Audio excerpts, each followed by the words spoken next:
Menurutku, sampai sekarang jarang banget ada anime dengan konsep game yang bagus. Terakhir yang bisa dibilang bagus itu ya Lock Horizon sama Sword Art Online. Kalau kau bingung kenapa anime SAO yang standarnya rendah itu bisa masuk salah satu yang cukup bagus untuk anime dengan tema game, ya karena pada dasarnya anime ini terkenal karena gamenya. Maksudnya anime ini terkenal dengan konsep gamenya. Dan emang anime dengan konsep game itu jarang yang bagus. Maksudku gini loh, anime game ngebug kayak Bofuri aja banyak yang bilang bagus. Ya artinya standar anime dengan tema game memang serendah itu gitu. Dan setelah sekian lama, akhirnya kita bisa melihat anime dengan tema game yang cukup menarik. Dan nama animenya adalah Shangri-La Frontier atau Shanfro. Kenapa animenya menarik? Ya, jadi baraya kita bahas itu hari ini. 3, 2, 1...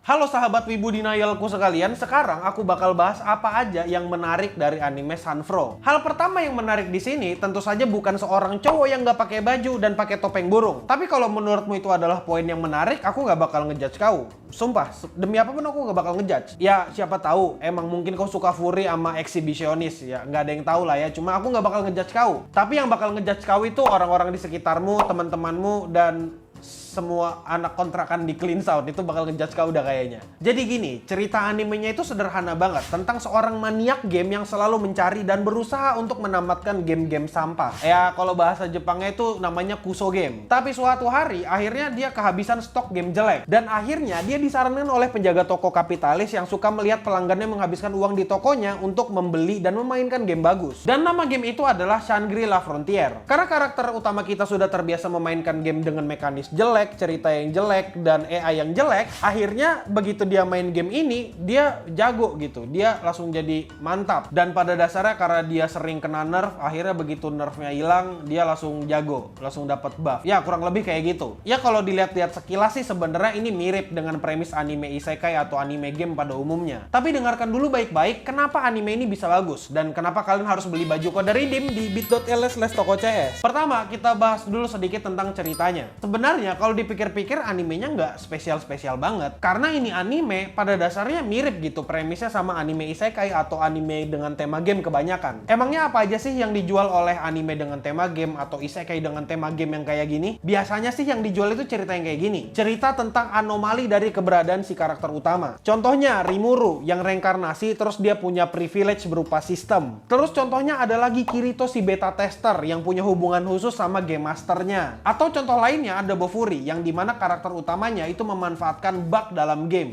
Untuk anime Shanfro, aku ngerasa kalau MC itu bisa menjadi kuat karena skillnya sendiri. Bukan bantuan dari sistem atau bukan dari nyari bug dan bukan dari hubungan spesial dengan game master. Skillnya sendiri itu bisa dia dapatkan dari premis awal ceritanya. Yang dimana dia kebiasaan main game jelek yang mekanisnya buruk dan akhirnya begitu dia dapat game yang bagus dan mekanisme yang bagus, dia bisa jago dalam game itu. Intinya MC kita tuh bukan MC yang punya privilege banget lah. Ya pada dasarnya dia kuat karena dirinya sendiri dan seberapa maniaknya dia dengan game, ya pada dasarnya kayak gitu. Dan apa sih yang harus dipunyai oleh anime-anime dengan tipe yang seperti ini? Jelas yang harus mereka punyai adalah development karakter dan perkembangan dunianya. Jujur, kalau misalnya anime ini cuma jualan cerita yang dimana tokoh utamanya memanfaatkan bug dalam game, ya itu kerasa agak kurang banget gitu. Ya jatuhnya kayak anime Bofuri yang dimana menurutku aku malas nontonnya, ya malas banget. Selanjutnya kita akan ngebahas karakter. Kalau boleh jujur, sebenarnya karakter yang ada di anime ini developmentnya tuh masih agak kurang. Ibaratnya tuh kayak ini anime karakternya tuh cuma diisi sama monyet-monyet yang brainless. Kenapa aku bisa ngomong kayak gitu? Ya karena pada dasarnya anime ini ya tujuannya cuma itu doang. Si karakter utamanya masih belum punya tujuan yang lain gitu. Tujuannya cuma main game terus ngalahin monster, ya udah habis itu apa? Ya nggak ada lagi kan habis itu. Sampai sekarang aku nonton di episode 3, sebenarnya aku nggak terlalu punya impresi yang bagus untuk karakter utamanya. Mau karakter cewek atau karakter cowoknya, kesan yang ku dapat itu cuma kayak MC itu maniak game, udah gitu doang. Dan sampai sekarang aku belum ketemu sesuatu yang lebih lagi. Yang bikin aku bertahan buat nontonin anime ini adalah semangat juang dari MC-nya. Terus anime ini nggak jualan karakter ngebug, nggak jualan akses GM, terus nggak abuse system. Udah kayak gitu doang. Dan selain itu, yang bikin aku bertahan nonton animenya ya animasinya. Dan sekarang kita akan bahas animasinya. Menurutku animasi di anime ini ya lumayan bagus. Apalagi kalau dibandingkan dengan kebanyakan anime season sekarang. Kebanyakan anime sekarang animasinya nggak sebagus itu. Kreativitas dari storyboard untuk anime ini sampai episode 3 itu kerasa banget. Mereka itu nggak cuma plek-plekan ikutin apa yang ada di manga gitu. Jadi kesan adaptasinya itu terasa. Dan inilah yang disebut dengan adaptasi. Ada kreativitas dari storyboardnya gitu. Dan nggak cuma plek-plekan sama kayak yang di manga gitu. Kalau misalnya mau dipaksa untuk membandingkan anime ini dengan Sword Art Online, menurutku anime Shanfro ini ya kurang flashy aja. Pada dasarnya ya nggak se-flashy Sao lah. Kelebihan dari anime ini dan yang bagus dari animasi di anime ini adalah koreografi actionnya. Dan sampai sekarang waktu lawan ular, waktu lawan serigala, actionnya tuh kerasa fluid dan adegan-adegannya masih bisa diikuti oleh mata. Gak ada tiba-tiba flash yang aneh-aneh, ya semuanya masih enak dilihat gitu lah. Dan salah satu alasan simple kenapa aku bilang animasi Shanfro itu lumayan bagus, karena mereka jarang menggunakan efek speed like anime. Ya aku nggak tahu sebutannya apa, tapi kau ngerti lah yang aku maksud apa. Adegannya tuh biasanya kayak gini, dia mau mukul gitu kan, terus belakangnya ada kayak garis-garis cahaya gitu. Kau ngerti nggak maksudnya? Kayak contohnya ada karakter lagi ngayunkan pedang sambil ngeden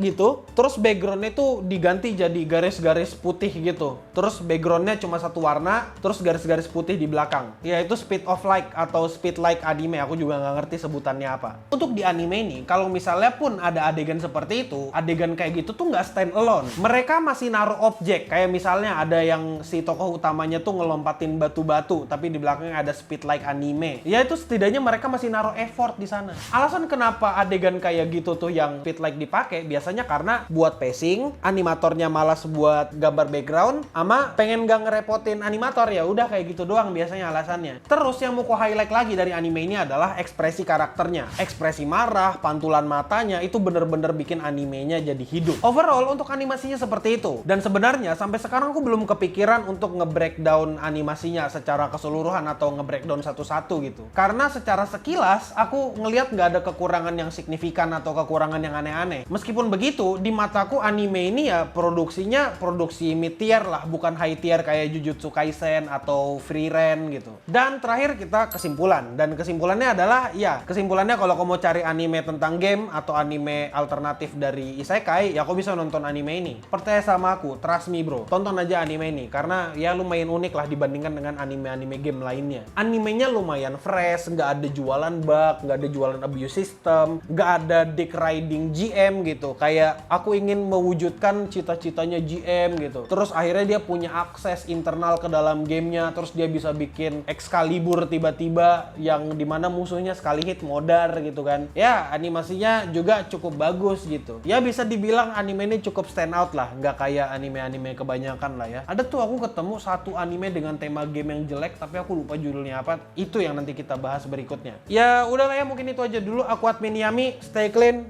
and sound.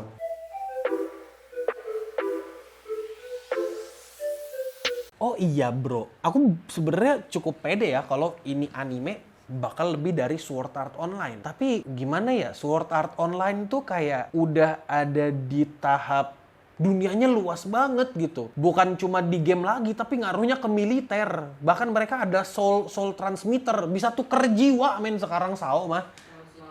Iya, soul translator kalau katanya Ryu tadi. Bisa mentranslate nyawa anjir. Bayangkan nyawamu dimasukkan ke chat GPT, apa nggak overpower tuh? Apalagi tadi aku mau ngomong sesuatu tuh, anjing lupa. Bentar, kalau misalnya ada orang yang berargumen kalau ini anime mah jelek, mending Sao. Karena Sao kan pionir dari VR game, pionir dari deep dive, full dive anime. Enggak anjing, enggak gitu konsepnya. Hanya karena dia yang pertama, bukan berarti dia jadi yang terbaik dong.